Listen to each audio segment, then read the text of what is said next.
Good evening. Welcome to PoliticIt podcast. We've got MacPherson here with us tonight, and your district. You're in the House. Yep. Right now. Yeah, House District 26. 26, and that's Magna and West Valley primarily. just a little bit of Magna, Magna and mostly West Valley. Yeah. Okay. So do you live in West Valley then? Yes. Okay. Yep. I live right. I used to be kind of in the heart of the district before redistricting, and now I'm kind of on the eastern, like right on the border of the district. So my district goes pretty far west, out to about 80th West. So Matt, let's talk a little bit about you. Yeah. Okay. So where'd you go to school? What have you done? Well, I'm pretty much an average guy. I mean, I grew up in Las Vegas, born and raised. Las Vegas. Yeah, originally.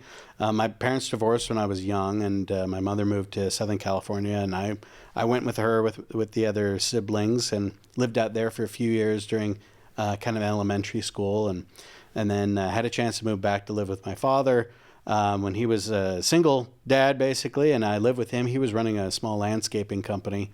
And so I grew up in Las Vegas summers working landscaping. Outside. It was very brutal. It's a little bit hot, isn't it? Little. Especially in the summer. So I got used to waking up at 3:45 in the morning out the door because we try to be done with our day before noon. And it's very hot, obviously, in those summers. And I learned very quickly not only how to work hard, but also that I wanted to work indoors for the rest of my life. And so when I moved... Mr. Carrier was a good guy, right? Yeah. That air conditioning changed life. And my dad wouldn't allow us to put the air conditioning on in the truck. He always had the windows down because he said, you can't get too comfortable in the truck, otherwise you won't get out. You won't get out to get to work. So... but yeah, I met my wife there in Las Vegas. We got married. I went on a mission to South Texas for my church. South Texas. Right on the border, yeah. Oh, wow. And I still stay in touch with some people out there. It's kind of tragic, kind of things that have happened out there since. But when I came home, I started going to trade school. I've been in the tech industry. I went to a bunch of tech trade schools. My mother was actually in the tech legal space. And I met my wife, and we got married there in Las Vegas. We had our first child there, and then .com bust. I had started my first tech company actually in Las Vegas. .com bust was kind of around that time frame, and we survived it, but it was a little tough, and we had an opportunity to move to Utah. I wasn't too excited about it. I told my wife I'd only live here for 2 years, and then I wanted to go home. What I called home. Which at that point was Vegas. Vegas, yeah. And I've been here for 20 plus years now. Wow. And I'm never going back. I mean, Utah sucks you in. It's kind of a great place. And I've had 2 other kids since then. And so how many children do you have? I have 3 kids here. And okay. Only one still living at home. He's a senior at high school, and he's filling out his mission paperwork right now. So it's that's cool. Very, very close to being kind of empty nesters. So did you speak Spanish on your mission? It was a bilingual mission. So we spoke Spanish when needed, and so I never really became totally fluent. But it's been very helpful for me out talking to people, knocking doors, being able to kind of refresh my memories on my Spanish. That's a tough part about getting elected, isn't it? Knocking doors, walking. Sure, I like it though. I mean, I've been a salesman for a long time, so my favorite thing is to sit down and talk to people, and sometimes because my business, I guess from my business perspective, I started a number of businesses here in Utah, all kind of doing various different things. I've got a firework company, manufacturing, retail. I've got a small business financing company. I had a staffing employment business that I ran. That was my day-to-day 9-to-5 job since 2011. And I sold that a few years ago. And so I've been comfortable talking to people. You know, a lot of times I'll sit down and people find it awkward. I'll ask them, so what do you do for a living? How much money do you make? You know, what kind of, questions that some people find uncomfortable, but it's the recruiter side of me sometimes comes out. Well, that's interesting. Well, one advantage to knocking on doors and talking to people is you start to learn what the kitchen table issues are. Mm-hmm. What do people talk about with respect to politics, right? And I think that informs you of, especially since you're tying it to your local area, right? You know what people are thinking. Yeah. And what they're complaining about, right? What moves them? So what are those issues you think in your district? In my district, we have a very mixed split district. It's only about 30% Republican, about 25% Democrat, and almost 50% unaffiliated.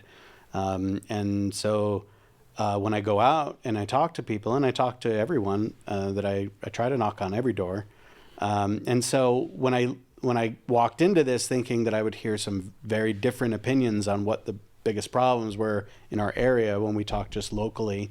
But I am finding, but pretty much across the board, the biggest complaints are it's too expensive to live. The utility prices, food prices, housing prices, energy prices, everything's going up and up and up. And it's difficult for them to not only survive, especially those who've got a large community that are retired, they're on Social Security income. We tax Social Security income in this state. Property taxes have been going up a lot in our area.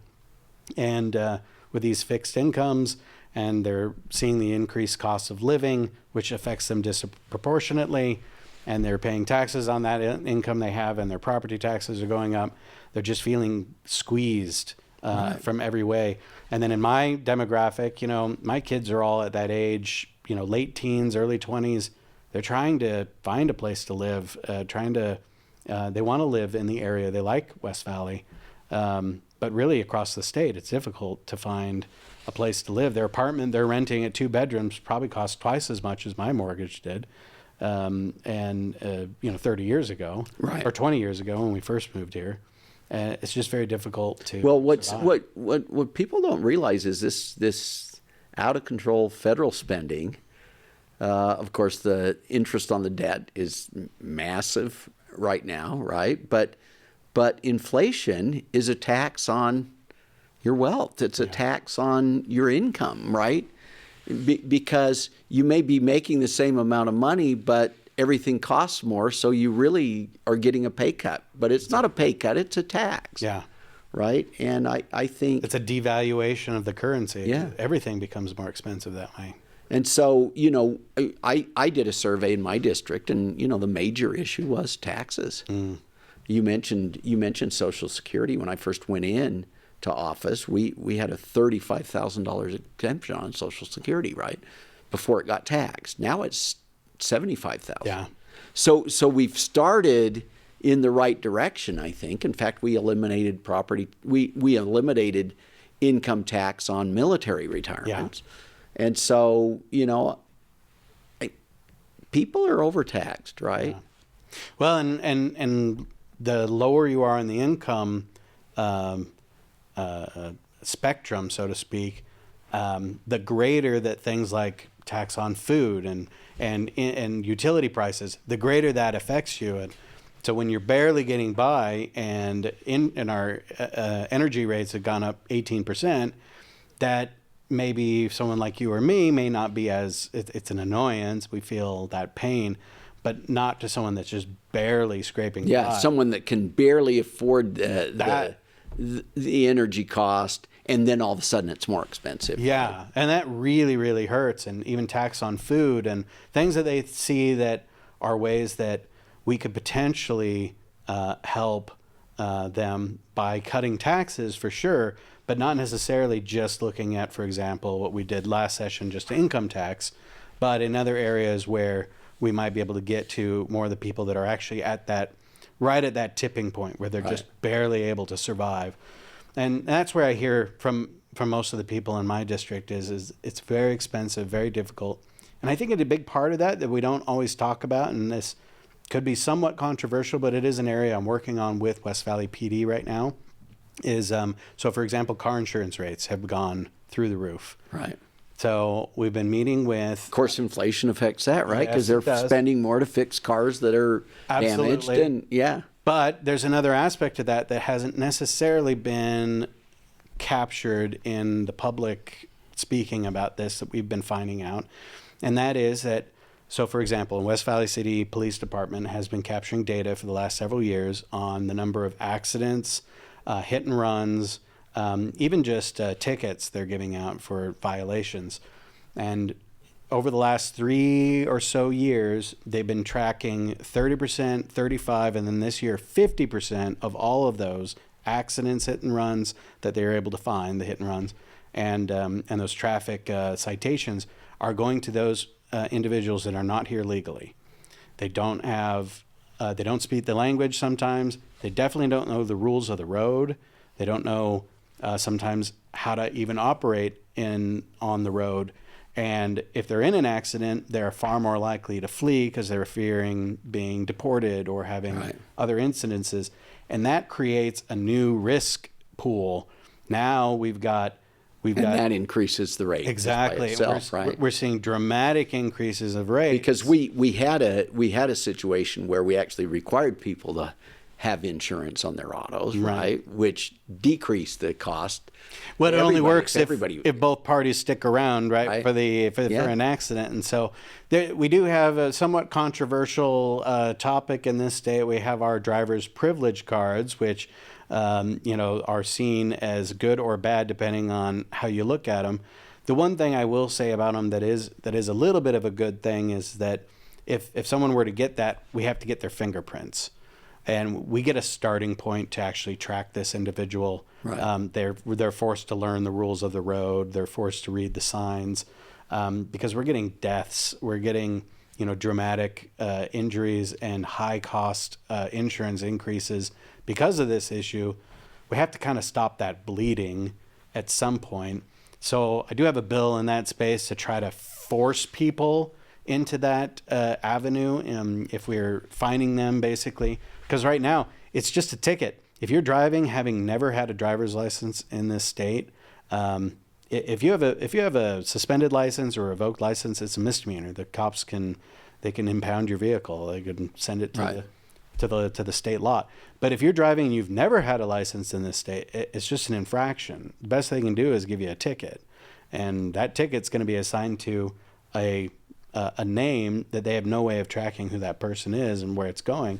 And sometimes they just give them a ticket and they just drive away knowing they still don't have a license. Yeah. And so there are significant practical problems with that we're trying to solve, because that's another aspect. I don't know about you, but my car insurance rates are extremely high right now. I've got driving age teens in my household. Of course. That's always fun, isn't it? Yeah. So those are things we're trying to work on. We're going to take a break and we'll come right back. Thanks.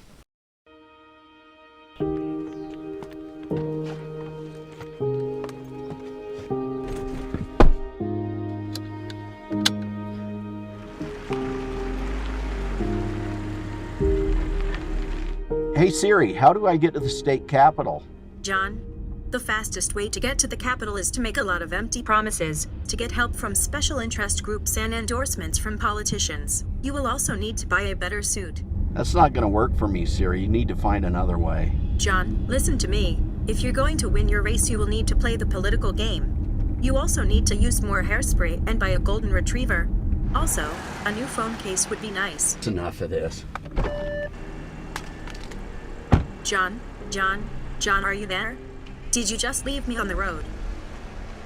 Fine. Keep your principles, John. My name's John Johnson. I'm not running to be part of a system, and I don't owe anyone special favors. I'm running to listen to and work for you. I'm running to get results.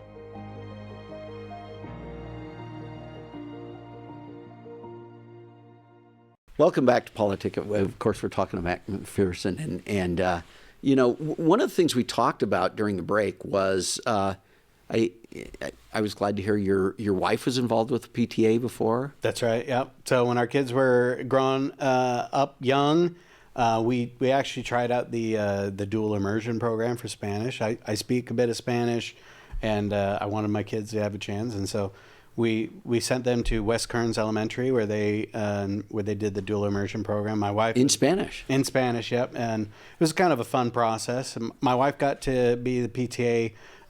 She was vice president, then president, and then basically ran that PTA for 6 or 7 years.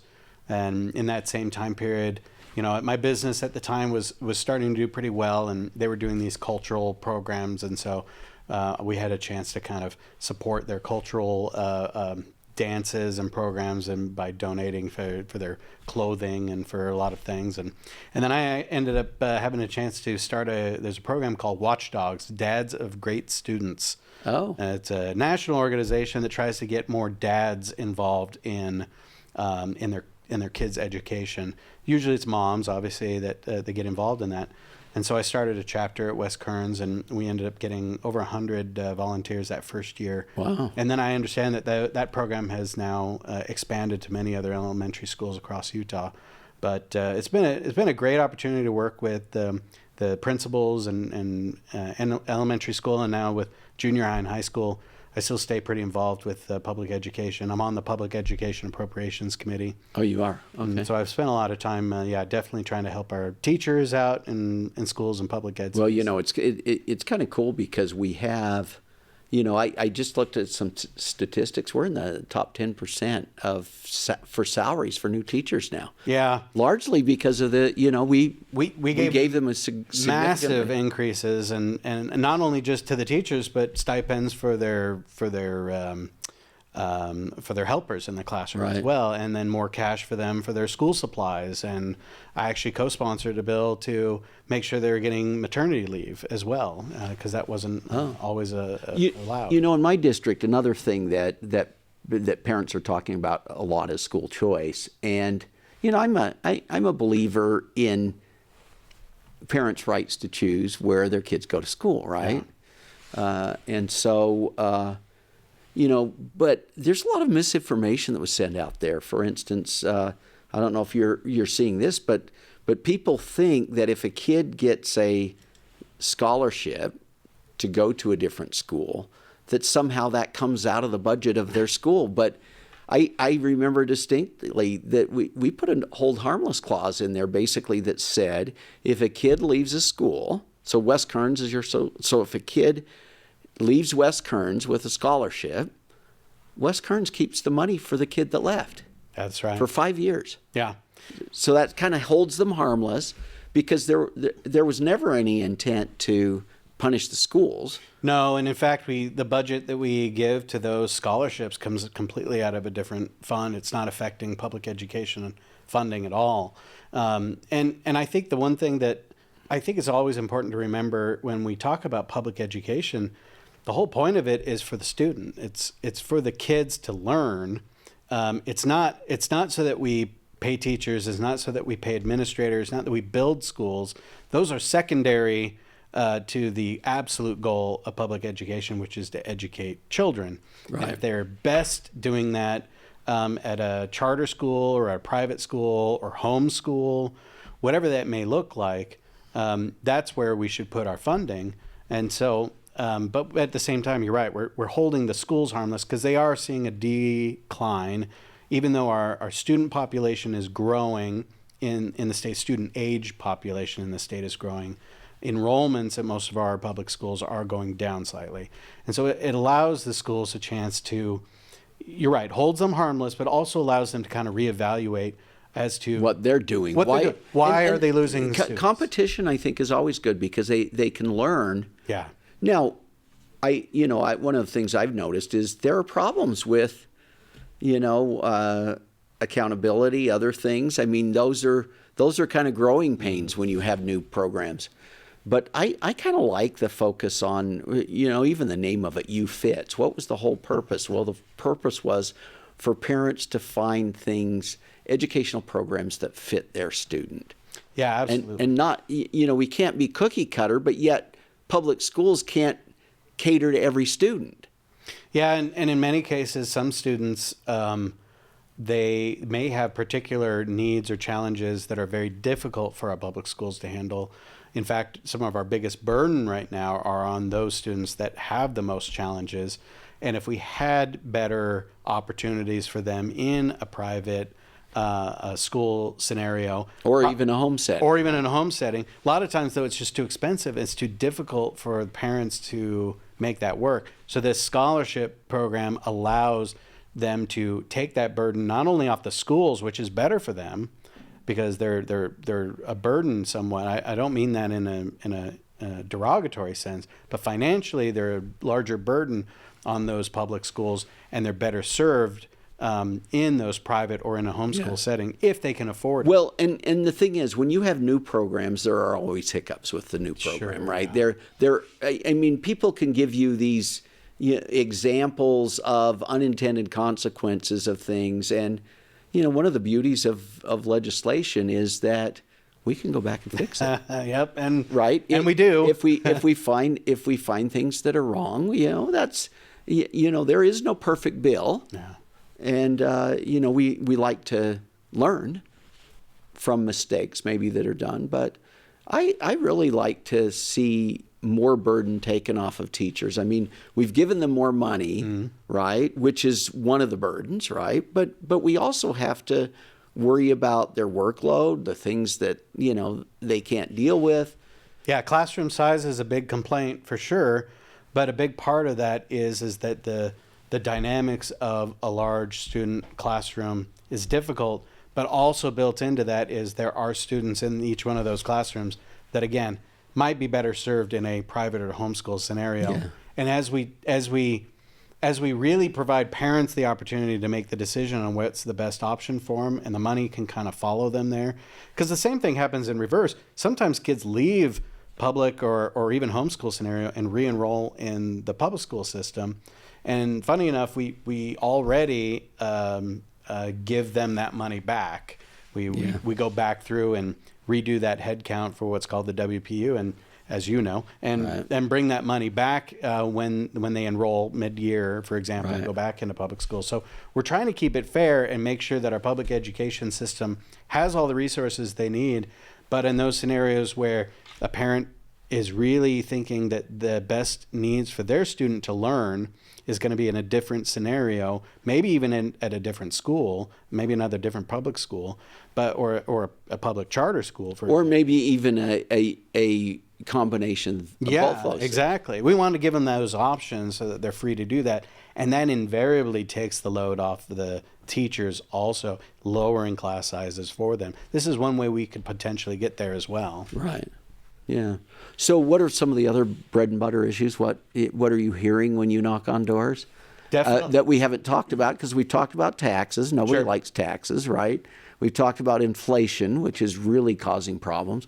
We've talked some about housing issues, school choice. Yep.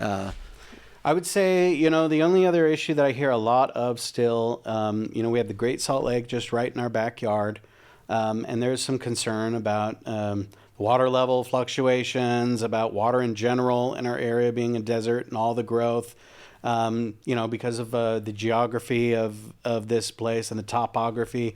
Sometimes we get those terrible air quality issues. I myself have asthma, and so I feel those too. So you care about this. That's what some people, when I'm talking, they act like Republicans don't care about water or clean air. Well, we need it too. and what's interesting is I don't think there's anything further from the truth. Yeah. I mean, we tend to like to use markets to help us make the best decisions, right? Sure. Have things driven by market forces rather than just some whim that we have, right? Yeah, and I think it's good that we also educate ourselves on that process too. I've had a chance to go out now. I toured the Chevron refineries with the Department of Air Quality. We were inspecting their air quality issues there, as well as the Uinta Basin to go look at the oil wells. So you've been part of this Energy Commission too, right? That's right. I'm on the Environmental Caucus for the House. As well, the environmental stewardship. And we've had a chance to kind of review this, but also make it a priority as far as bills we're going to focus on and what we can do, knowing that we have a large population of people that have been constantly moving in to this state and will probably continue to grow, to move into this state. Yet we have seen, for example, our PM 2.5 levels have been going down regardless of that growth. So the efforts we've been making on air quality have been keeping that low. In fact, lowering it faster than we're growing with population. But there's still more that we can do, and we're working on those things. It's just making sure that we're not hampering, for example, our energy production. Energy is one of our biggest needs in this state, especially for growth. And as we are looking at air quality, water quality, Great Salt Lake, we just have to make sure that we're not cutting off our nose to spite our face to try to go too far effectively and overstep what we can, but also just try to keep our eye on the idea that there are ways that we can do this that is effective, cost effective, but also actually effective. And there are other ways that look good that don't actually have a good ROI, right? Yeah, we can spend millions to get 1%, or we can go through other effective means that actually turn the needle down and are more effective and don't hamper our economy and make things more expensive. All these competing issues. They have to be in balance. They somehow, do, right? And that's cost of living go through the roof if we want to get 1% cleaner air and water. But is that worth it? So we have to find ways of making sense, right? Making something feasible. Yeah. Right. So, well, we're out of time, Matt. So why don't you make a final pitch to your voters? Okay. My name is Matt MacPherson. I'm running for House District 26 to be reelected as your representative. I care most about families, about individual rights, and about protecting us from overstepping government. I care about small business and our economy. I care that our kids have a place to live in our community where they can afford to live, where they've got good wages, good jobs, and a safe community to live in. I think that the things that I've been working on have pushed that direction and have improved things in the West Side. And I hope that I can earn your vote, and I ask for your vote to continue doing so for 2 more years. Thanks. Thanks, Matt. So good to have you here. And we'll see you guys next week.